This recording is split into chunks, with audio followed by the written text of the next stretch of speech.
مکمل دعوت کے ساتھ نازل ہونا شروع ہوا۔ یہ کوئی ایسی کتاب نہیں تھی جو ایک ہی وقت میں ایک ہی ترتیب کے ساتھ مکمل ہو گئی ہو، بلکہ یہ ایک زندہ دعوت تھی جو اپنے آغاز سے لے کر تکمیل تک تقریباً 23 سال کے طویل عرصے میں مختلف مراحل اور منزلوں سے گزرتی رہی۔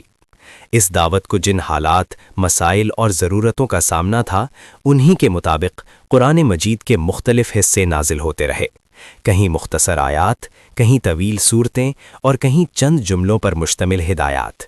یہی وجہ ہے کہ قرآن میں وہ تصنیفی ترتیب نہیں پائی جاتی جو عام طور پر کسی تحقیقی مقالے یا علمی کتاب میں ہوتی ہے۔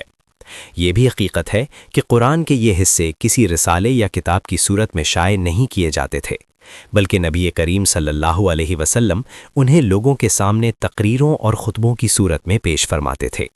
اسی لیے قرآن کا اسلوب تحریری نہیں بلکہ خطابانہ ہے، مگر یہ خطابت کسی استاد یا پروفیسر کے لیکچر جیسی نہیں، بلکہ ایک داعی کی آواز ہے جو انسان کے دل اور دماغ دونوں سے مخاطب ہوتی ہے۔ یہ خطاب عقل کو بھی اپیل کرتا ہے اور جذبات کو بھی بیدار کرتا ہے۔ یہ انسان کے خیالات کی دنیا بدلتا ہے، دلوں میں ایمان کی چنگاری روشن کرتا ہے اور باطل کے مقابلے میں حق کے لیے کھڑا ہونے کا حوصلہ پیدا کرتا ہے۔ قرآن کی یہ خطابت کبھی محبت اور نرمی کے ساتھ سامنے آتی ہے اور کبھی سخت تنبیہ اور زوردار دلیل کے ساتھ۔ ایک داعی کو مختلف ذہنیتوں، مختلف حالات اور مختلف مزاج کے لوگوں سے واسطہ پڑتا ہے۔ اسی طرح قرآن نے بھی کبھی ساتھیوں کی تربیت کی، کبھی کمزوریوں کی اصلاح کی، کبھی دشمنوں کی دلیل کاٹ دی اور کبھی منکروں کو سوچنے پر مجبور کر دیا۔ قرآن کا مقصد محض معلومات دینا نہیں تھا، بلکہ انسان کی اخلاقی، فکری اور عملی زندگی کو بدلنا تھا۔ اسی لیے اس میں خطابت کی گرمی، دعوت کی تاثیر اور رہنمائی کی گہرائی پائی جاتی ہے۔